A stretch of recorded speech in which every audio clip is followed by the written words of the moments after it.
Maqaa Abbaa, kan Ilmaa, kan Hafuura Qulqulluu, Waaqa tokko, Ameen. Hin dogongoriinaa, hiriyaa namaan amala gaarii balleessaati. Tokkoffaa Qorontos boqonnaa 15 lakkoofsaa 33. Dhiifamaa fi tolummaa isaa nuuf baay'isee Waaqayyo Abbaan keenya akka baay'ina cubbuu keenyaa osoo hin taane akka tolummaaf akka dhiifama isaatti nu eegee yeroowwan adda addaa dabarsee sa'aatii kanaan kan nu ga'e sa'aatii kanattis immoo sagalee isaa akka dhaggeeffannuudhaaf eeyyamaaf tolummaa isaadhaan kan walitti nu qabe maqaan isaa guddaa kan galatoomeef kan ulfaate nuuf haa ta'u.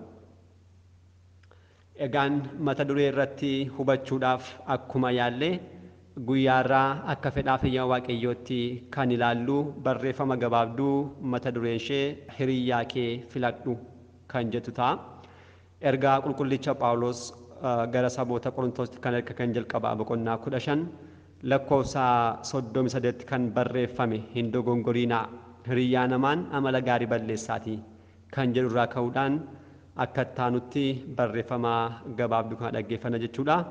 Waaqayyo Abbaan keenya tolummaa fi dhiifama isaatiin nu wajjin haa ta'u gara barreeffamaatti. Jaallatamoo dhaggeeffattoota keenyaa eenyu waliin akka ooltan eenyuun akka dhaggeeffattan filadhaa. Namoonni baay'een namoota amantaan isaan hin fokkaanne waliin hiriyyummaa uumu. Bishaan yeroo nama nyaatu kofalchiisee akkuma jedhan achumaan fudhatamanii kan hafan qulqulleetti mana kiristaanaarraa adda kan ba'an baay'ee waan ta'aniif hiriyyaan keenya eenyu akka ta'e haa beeknu. Yeroo waa'ee kanaa kaasnu dubbii warra adiin dubbatamu tokko yaadanna.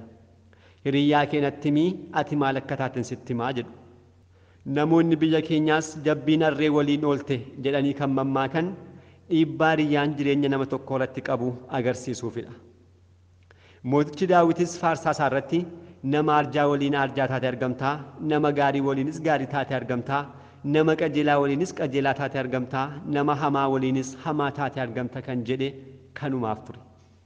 Faarsaa 17 lakkoofsa 25 hanga 26.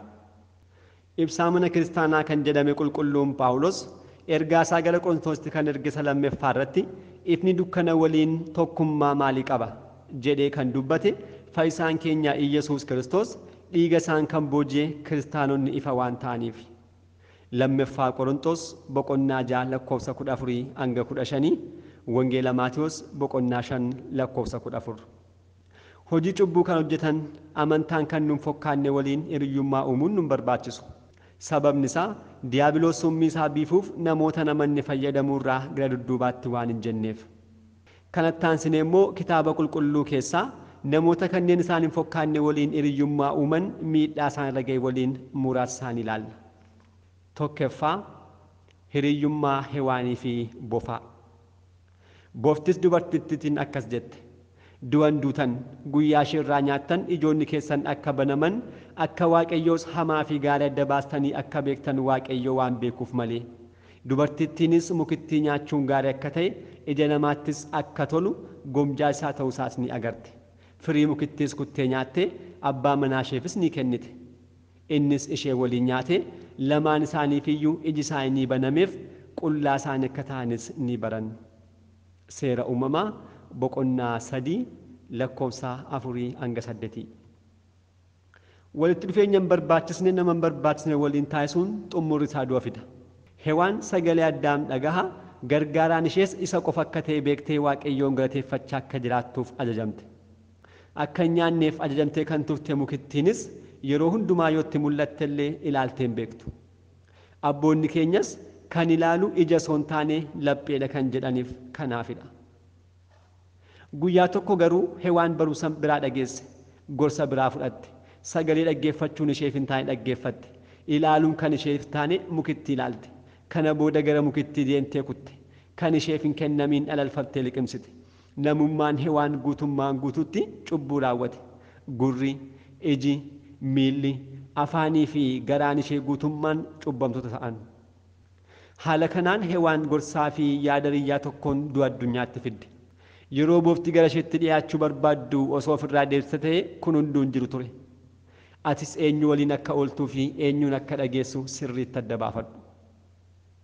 Lammaffaa hiriyyummaa diinaa fi ijoollee alagootaa. Seera uumamaa boqonnaa 34 lakkoofsa 1 hanga 31. Mucaa Yaaqoob isa Israa'el jedhamee kan turte Diinaan yeroo tokko gara warreen waaqayyoon dhiisanii xaa'otii amananii fi dhagnan qabatiin deemtee hiriyyummaa eegalte. Tokkummaa ifnii fi dukkana waliin hin qabne hundeessuuf yaalte. Xumura irrattis gosa lagootaa keessaa Seekem kan jedhamu ishee waliin ciise. Kabaja ishee irraa ishee salphise. Qulqullummaa ishee lammaffaa argachuu hin dandeenye dirree irratti gatte. Waaqayyoo fi nama duratti kan tuuffatamte taate. Sababa isheenis dhiigni baay'ee ni dhangala'e. Kun hunduu kan ga'e hiriyyummaan taane uumuu ishee irraan kan ka'edha. Dargaggoonni baay'een har'as kan osoo raawwatanii argamu. Shamarroonni manneen sirbaa adda addaa fi manneen caatiin xiqqaamu keessatti gudeedaman lakkoofsan qaban. Miira daqiiqaa muraasaaf jedhanii madaa waggoota baay'ee kan ofitti fidan akkasumas ulfan barbaachisnee fi isa jalaa ba'uudhaafis ulfa ofirraa baasuuf osoo yaalanii umurii ijoollummaa isaanii kan dhaban manniif magaalaa lakkaa'u. Kana hundumaatti galuun dura dargaggoonni keenya keessumattuu kiristaanonni hiriyyaa qabaachuu qaban sirriitti qorachuu fi beekuu qabu. Nama amantaan nuun fokkaanne waliin hiriyyummaa uumuun seenaa diinaa mucaa Yaaqoob waan fiduuf of haa eeggannu. Sadaffaa hiriyyummaa Amnoonii fi Iyyuunaadaab. Lammaffaa Saamu'eel boqonnaa 13 lakkoofsa 1 hanga 39. Amnoon mucaa hangafaa mooticha Daawitidha. Obboleettii bareedduu Ti'imaa jedhamtus qaba ture. Abbaan tokko yommuu ta'an haadhaan garuu gargar turan. Ibidda kan ta'e miirri dargaggummaa isaa kakaasuun obboleettii isaa jaalala fedha fooniif ishee jaallate. Ni dhukkubsateef, ni huqqates. Kana kan dhaga'e hiriyyaan isaa Iyyuunaadaab gorsa isaa fidee dhufee malaan obboleettii isaa akka gudeeduuf isa kakaase. Amnoonis gorsa hiriyyaa isaa guutummaan guutuutti hojiirra oolche. Obboleettii isaa Ti'imaariinis qaama isaan ishee salphise. Haa ta'u garuu jalqaba akka isheef hin dhukkubsanneetti akka isheef jecha nuuqqanneetti amma baay'ee ishee jibbe. Sababa kanaanis obboleessi Ti'imaar inni hangafni billaa isaatiin morma Amnoon irraa kutee gate. Gorsi hiriyyaa hamaa Amnooniin du'aaf geessise. Gorsa isaa jallaatiin Amnooniif du'a kan bite hiriyyaa isaa ture. Har'as gorsa Iyyuunaadaabiin kan gorfaman namoota baay'eetu jiru. Sigaaraa yoon xuuxne, caatii yoon qaamne, yoon sirbine, yoon ejjine, karaa hiriyoota isaanii akka naman qaroomiin isaan itti fokkeeffame cubbuu shaakalaa waaqayyoo fi maatii isaaniirraa kan adda ba'an baay'eedha. Nutis kiristaanonni filannoo keenya beekuu fi sirreessuu qabna. Gorsi namoota waaqayyoo fi amantaa keenyarraa adda nu baasa yoo ta'e isaanirraa fagaachuutu filatama. Amnooniin haa yaadannu. Hiriyyoonni hamoon akkuma jiran immoo lubbuu namaa fayyinaaf kan geessan waaqayyoon kan lole deebisanii kan isatti araarsan dukkana kan ta'e jireenya cubbuu keessaa baasanii gara qajeelinaatti kan deebisan hiriyyoota baay'eetu jiru. Isaan kanaan immoo akka fedhaa fi ayyaana waaqayyootti kutaa ittaanu keessatti ilaalla. Egaan dhaggeeffattoota keenyaa har'aaf kan qopheeffanne barreeffamni hanga kanaatti kan dhaggeeffanne ture.